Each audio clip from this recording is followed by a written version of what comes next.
Come all you sympathizers, I pray you lend an ear. 'Tis of a drowning accident you are about to hear.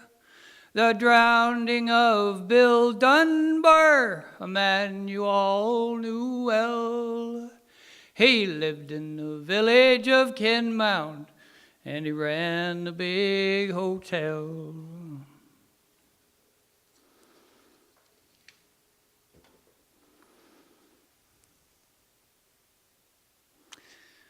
Lee, Junkin, Burgess, Knox. Lee, Junkin, Burgess, Knox. An unabashed pat on the head for remembering in right order the music of the names of my first teachers. Lee, Junkin, Burgess, Knox. One-room school teachers, each row a grade. Poetry plainly this little yet. Inch cadenza. Not people, but sound. Irony? None. Finger poppet.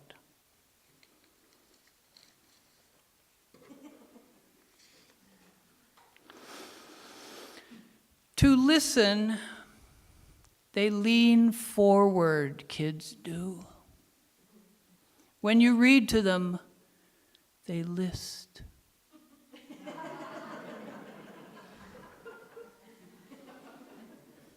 They know how to listen.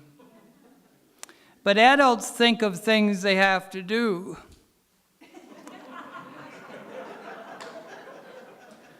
They lean back, tick off items on a list. When you read, it's to themselves they listen. Kids pull the fire out of a word, drawing its heat up into themselves by magic, like a cheroot above an oil lamp used to. But adults have been hurt by words. They know what not to do, have trained themselves to pulse like neon, don't waver the ways they used to. If you have a choice, read to kids.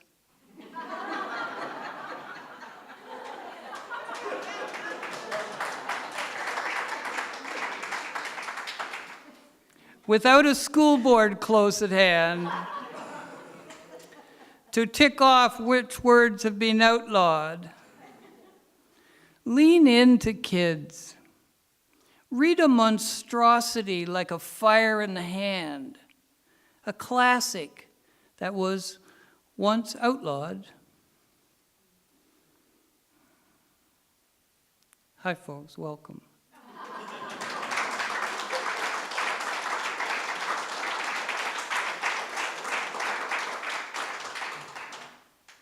Friends and neighbors, there isn't much to say, just here I am. But let's work our way together from gibberish to understanding, to honesty, to essence. Bill Dunbar was an able man, as you might understand, kind-hearted and obliging, a powerful, able man. Whatever you would have him profess, he would always use you well. There was no danger of being insulted in Dunbar's big hotel.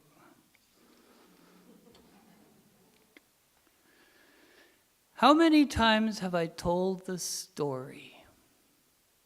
My father throwing the cat in the air and shooting it. I have told the story for its shock value, tons. But in truth, I don't remember seeing the cat blown to pieces. I don't think I ever actually saw my father heave the cat up and wait for it to peak, that point at which it stops rising. There was a jet going over, a jet trail. And just before it begins to fall, no, I did see. I was there. My sister and mother were there too. It was my sister's cat.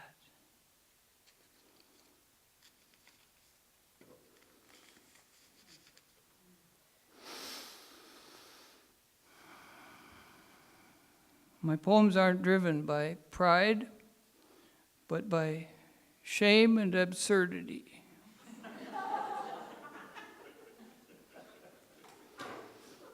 In the small paper where I live, there's a recurring want ad.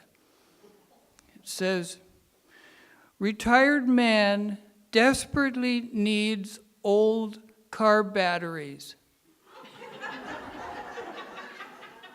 Wait.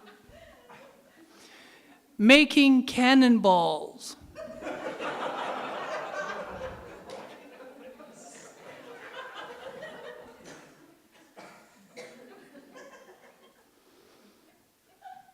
I don't bring my folding fork. I've got one of those old antique, bone-handled, scrimshod things.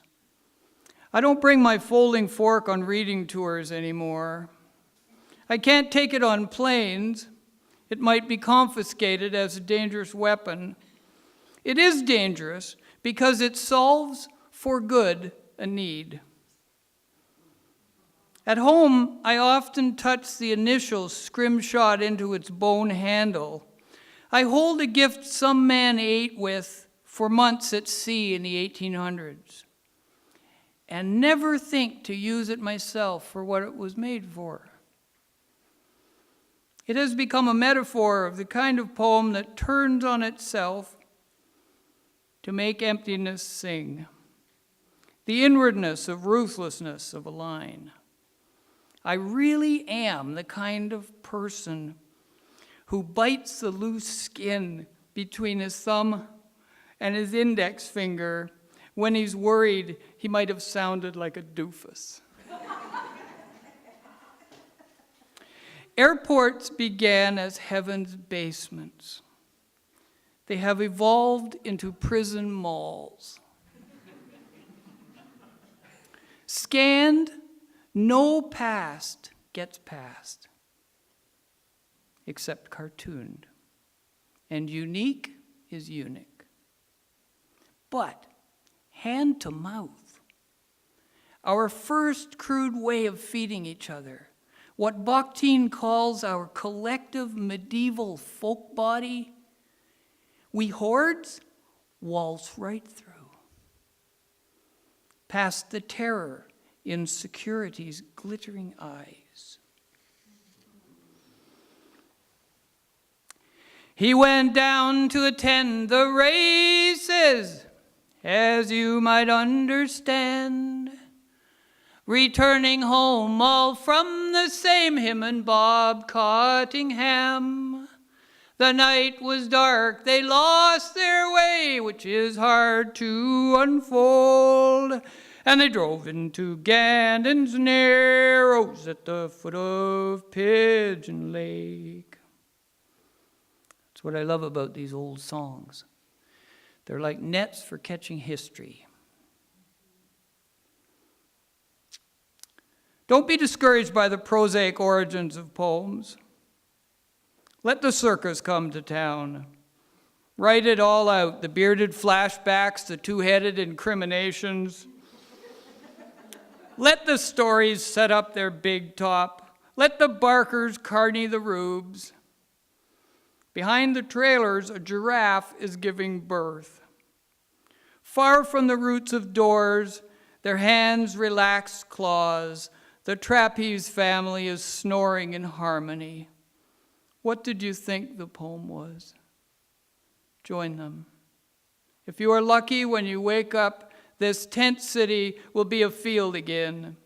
The circus will have pulled up and rolled away. Your childhood will have joined it. The newborn giraffe is in your arms. An ungainly, squirmy, actual creature. Sing to it. To help it stand for the first time, like an unfolding hinged ruler. In a memory of the creaking of ropes is the origin of a lullaby. Try again, devoid of guile or hoopla.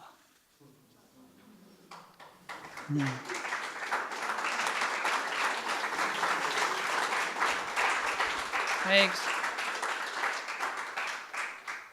If you read a lot of poetry like me, you hear the same images over and over. And this speaks to that. If I have to hear one more time about the light from the star that's dead, or about the full moon's pull on a puddle, I'm going to shut down my observatory and turn ruthlessly local.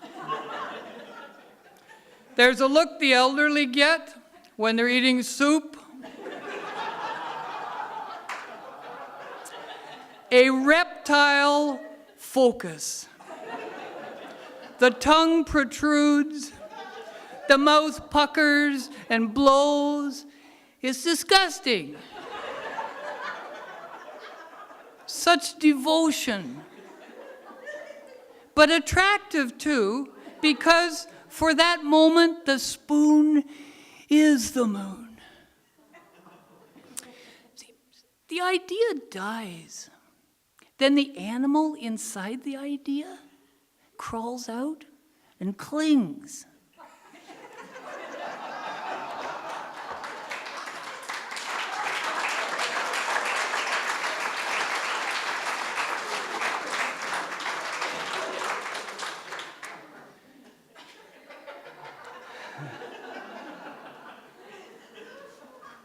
The team were lost, both men were drowned, which is hard to unfold.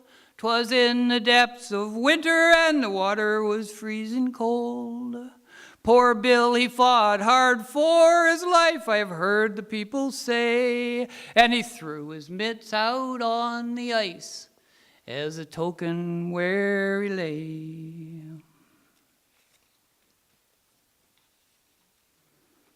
This old wide tie I will take off, orange and green on brown, its tongue declaiming a bright cartoon of cobblestones and gentry. Can't mask my rural Ontario fear of voicelessness. Or worse, of yelling myself stupid over nothing for attention, only to end up dull, dumb, of dying back into my legacy, silence. Next syllable, come. Get me clean away from the Presbyterian, Pinchurst, small town, stinking, thinking I know too well. May I rig on the fly inclusive junkyard forms that shuffle etymology's Celtic designs among any bewildered outburst, stutter and burble, stomp and snort. May I braid as cracked gift with open-throated candor this fear, a shore's gleaning scree, a library's silence. I don't need to flash buffoon distractions now. Let me be still and bare as I submit to arcane collective witness. Overdetermined, too far gone. Third act libretto, repeat chorus.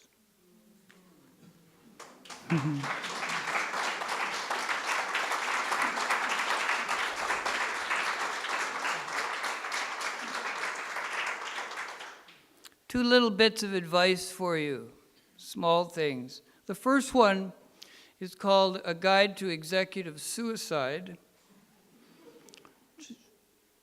Shoot yourself in the foot. Put your foot in your mouth. Put your money where your mouth is. Shoot your mouth off.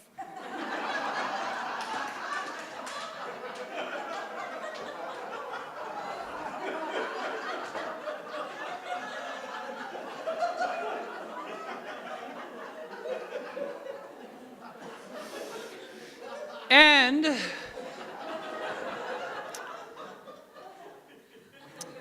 my best advice to writerly types, if you are reading and someone is getting dressed or undressed, stop reading and watch them, you idiot.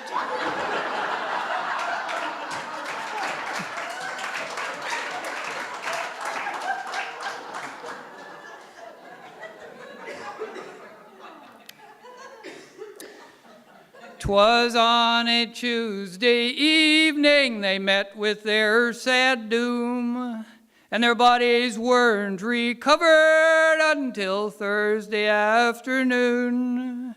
They were taken right home to Kinmount, large crowds did gather there, and the people came from near and far when they heard of the sad affair."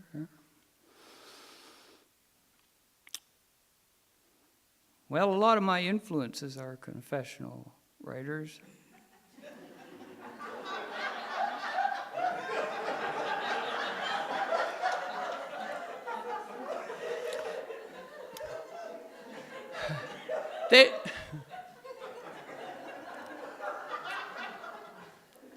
They were all crazy perverts and drunks,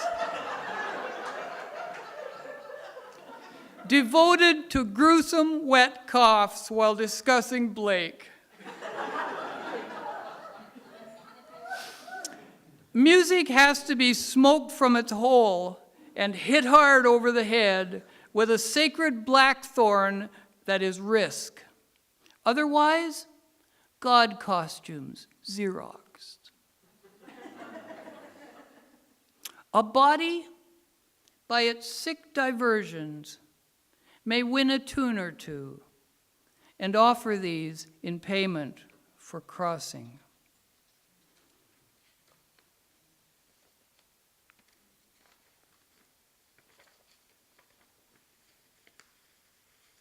I have lived in my body like a drifter who, cutting across open country, goes to sleep in a barn one night. He wakes up, the barn is on fire, flames everywhere. He can't remember who he is or where he is. No one watching the barn burn knows who he is either, or how he got there when he, on fire, comes riding out of the fire on Abigail, old Doc's burning white mare.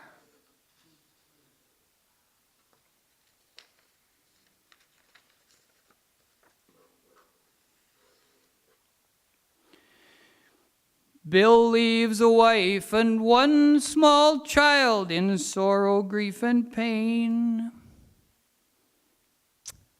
And I'll tell you that when I was 10, and my mother was working in the old age home in Bob Cajun, there was a yellow-haired, very old woman tied to a bed with the sides up in there. And she kept yelling and saying, "Bring me a drink of the ice-cold water that comes from Dunbar's Creek, because I am Bill Dunbar's daughter, the one in the song." Bill leaves a wife and one small child in sorrow, grief, and pain. Likewise his brothers and sisters in sorrow to remain. In meditation they are left, which grieves them to the heart, that it should ever come their lot, that he should ever from them part. Not the best writing you ever heard.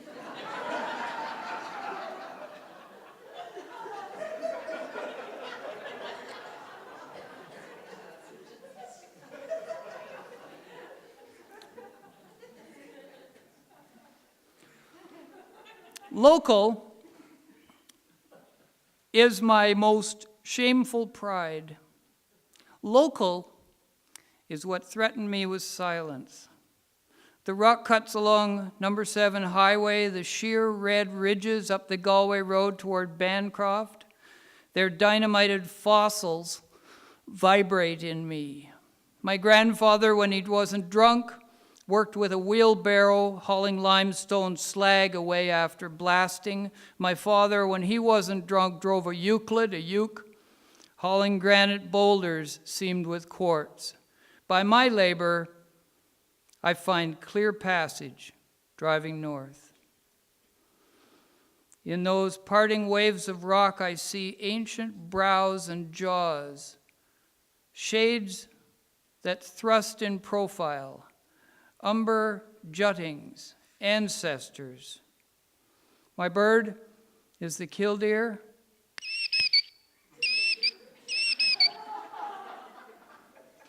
My colors gray and green, colors to hide among. My stone, the limestone. My tree, the hawthorn. My flower, the red trillium, not real red, russet. The shade of brown that leaks from wet, rusted nails. When I sing, I cry like the killdeer. In sleep, I fly low over those old farms we didn't own. Bill Dunbar in his former years was a foreman for Moss and Boyd, and many a river he did run, both narrow, deep, and wide. He was never known to send a man where danger might draw near, but he'd always take the lead himself without danger, dread, or fear. For once upon, for once opening, again to ask the obvious. It is early, so let me. How can the world be like this? How can the world be like it is? How can this world be is? How can said world be? How be? I ask you. I go to the bathroom, flush and wash my hands. Maybe I wet my hair or put in a load of laundry. I can hear the tub filling. I make coffee and sit here with it, tepid as I wield my pen. Gray dawn in the yellowing elms. Rain begins. Hear it. Punk elm leaves, eye-shaped. Hear them. This is all water. This is how be. This be how be. Toilet washer thud, taps, coffee rain, ink, aware a few vitals and their complicated tributaries. Oxygen, hydrogen, carbon, vital libutaries. How can the next word, the next choice of word, be even liked? There are days I barely notice I am here, and days I don't notice anything is here but me, those hells.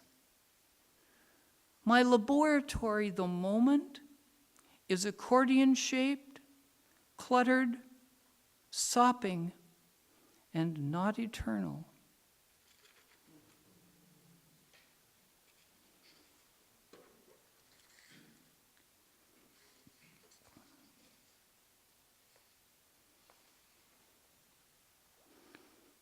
thank you. I'm honored by how you've lent an ear.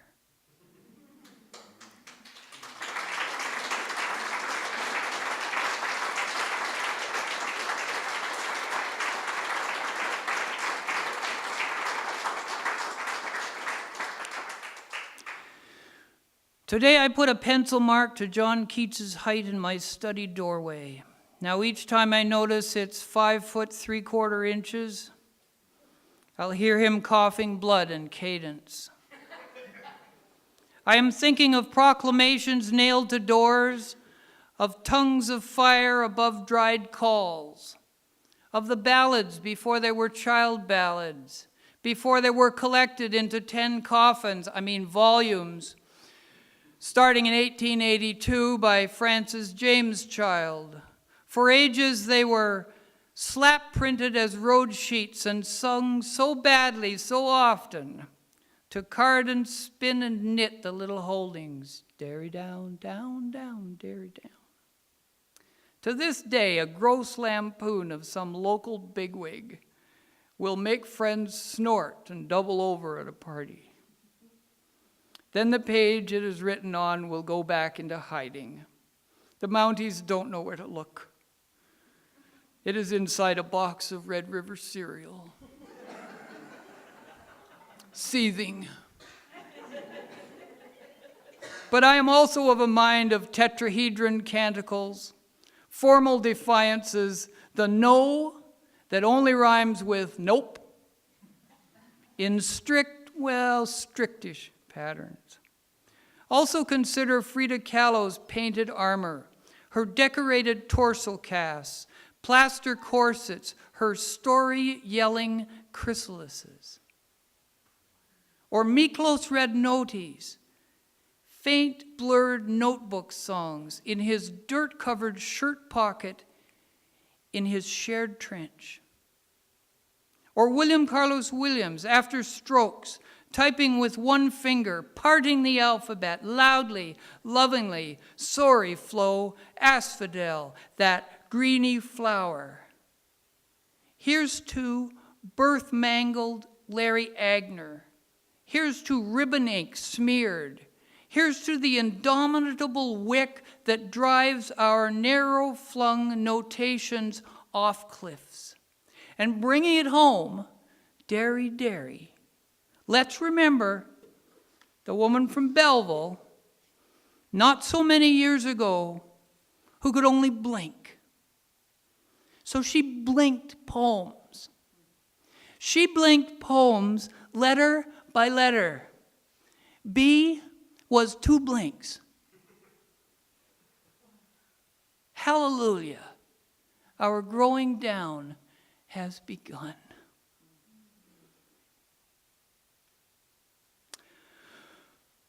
Poor Bill has gone the way we all must go, may the time be short or long.